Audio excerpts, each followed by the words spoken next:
mengapa masih ada sekelompok muslim, saya pikir tidak mayoritas ini ya, sekelompok muslim yang kayaknya kok sentimen banget dengan agama Kristen, sentimen banget dengan agama Nasrani, agama Katolik, kayaknya sentimen banget dengan gereja. Apa sih yang membuat kita menjadi iri? Apa sih yang membuat kita menjadi benci?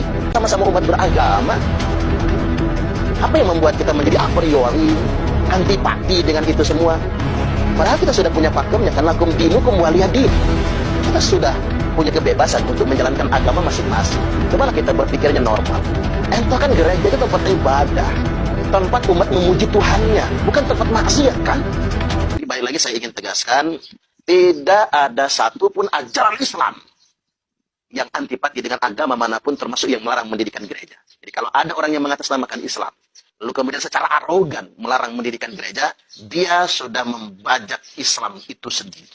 Haleluya, haleluya, haleluya, haleluya. Begitu.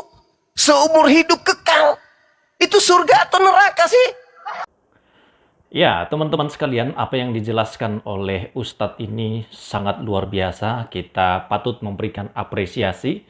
Masih banyak orang-orang yang masih berpikir toleransi, mengajak untuk berdamai, dan menarasikan narasi toleransi beragama, moderasi beragama, untuk menciptakan kesejukan di antara bangsa kita, di antara anak bangsa kita. Nah, sebagai orang Kristen, teman-teman sekalian, kita tidak perlu takut ketika ada oknum yang menyebarkan kebencian atau permusuhan terhadap iman Kristen. Tuhan Yesus telah mengingatkan kita bahwa para pengikutnya akan menghadapi penolakan, tetapi ia juga berjanji menyertai umatnya sampai pada akhir zaman. Dicatat di dalam Matius 28 ayat 20. Iman Kristen berdiri di atas kasih dan kebenaran. Membela iman bukan berarti membalas kebencian dengan kebencian, melainkan tetap teguh pada firman Tuhan, menjelaskan keyakinan dengan lemah lembut, dan menunjukkan kasih melalui tindakan nyata. Di dalam 1 Petrus 3 ayat 15, kita menemukan nasihat yang sangat baik bagaimana kita menghadapi orang-orang yang mempertanyakan iman kita, menyelidiki iman kita, bahkan mungkin sampai kepada ejekan, penghinaan, dan penistaan terhadap agama kita. Tapi itu tidak masalah. Kita tetap berbuat baik. Karena Alkitab menasihatkan kita sedapat-dapatnya kita harus menciptakan perdamaian kepada semua orang.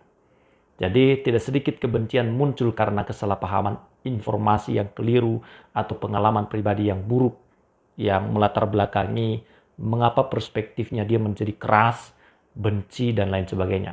Tidak apa-apa. Oleh sebab itu, teman-teman, orang Kristen dipanggil menjadi pembawa damai, membuka ruang dialog, dan menjelaskan iman dengan sikap yang rendah hati tanpa mengorbankan kebenaran Injil. Sejarah menunjukkan bahwa sejak gereja mula-mula, orang percaya sering menghadapi penolakan dan penganiayaan. Tetapi justru di tengah tekanan itu, Injil terus berkembang karena kasih, kesetiaan, dan pengorbanan para pengikut Yesus, bukan karena balas dendam. Jadi, jika ada oknum yang menghina, memfitnah, atau memusuhi orang Kristen, respon terbaik bukanlah kebencian, melainkan keteguhan iman dan doa, ya, tindakan yang sesuai dengan hukum. Kita jaga itu. Kekristenan mengajarkan bahwa kejahatan tidak dikalahkan dengan kejahatan, tetapi dengan kebaikan. Roma 12 ayat 21. Membela iman Kristen berarti memahami Alkitab dengan baik, hidup sesuai dengan ajaran Kristus, dan mampu memberikan alasan atas pengharapan yang kita miliki di dalam iman kita. Kesaksian hidup yang benar seringkali lebih kuat daripada perdebatan yang penuh emosi, apalagi itu di media sosial. Hina sini, hina sana, mengejek sini, mengejek sana, menistakan, dan lain sebagainya. Karena itu, teman-teman, kita juga perlu menghindari sikap menghakimi seluruh kelompok karena tindakan segelintir orang saja. Tidak semua kok orang benci sama Kristen. Agama-agama lain tidak semua membenci Kristen, ya. Jadi kita harus tetap menjaga sikap hidup kita menunjukkan kasih dan kebaikan di tengah masyarakat yang majemuk, kita hidup di Indonesia ini, orang Kristen dipanggil menjadi terang dan garam dunia. Terang tidak memadamkan terangnya oleh karena ada kebencian atau ada kegelapan. Justru karena ada kegelapan dia harus menyala. Ya, dia tetap harus bersinar melalui kasih, kejujuran, keadilan, dan keberanian untuk tetap setia kepada Kristus meskipun ada ancaman. Dan pada akhirnya iman Kristen tidak bergantung pada permainan atau penolakan manusia. Dasarnya adalah Yesus Kristus yang telah mati dan bangkit. Karena itu apapun tantangannya, ya apapun itu masalah yang datang dari oknum manapun, marilah kita tetap teguh dalam iman, mengasihi semua orang, mendoakan mereka yang memusuhi kita, dan menjadi saksi Kristus dengan kehidupan yang mencerminkan kasih Allah, kasih yang nyata. Melalui kasih itu, kita menunjukkan keberadaan Allah yang sesungguhnya. Karena seharusnya orang yang beragama itu, teman-teman sekalian, dia harus mewujud nyatakan agamanya di dalam tindakan-tindakannya. Jadi kita bisa menilai apakah orang itu mempunyai agama yang baik.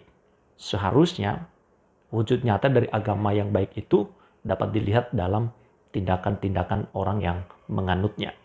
Karena pada dasarnya agama itu kan artinya A itu adalah tidak, gamma itu adalah kacau. Jadi kalau disatukan itu tidak kacau. Tapi yang terjadi adalah justru orang-orang yang beragamalah yang mengacaukan masyarakat. Menutup gedung gereja, mempersekusi, kemudian menggeruduk rumah ibadah, melarang ibadah, dan lain sebagainya. Menistakan agama lain. Dan ini dilakukan oleh orang-orang yang mengaku dari agama tertentu. Membawa-bawa nama agama yang dianutnya, tapi justru karena tindakannya itu sama halnya dia sebenarnya sedang mempermalukan keyakinan dari saudara-saudaranya. Mempermalukan penganut dari agama yang dia anut.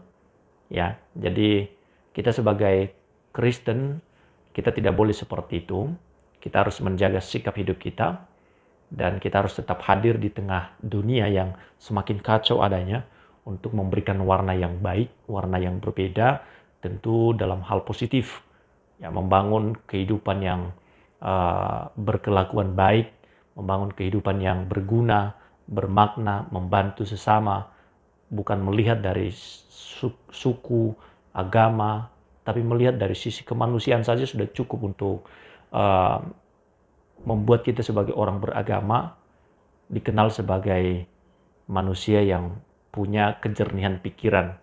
Karena dia manusia, maka saya juga harus menghargai orang lain karena sesama manusia.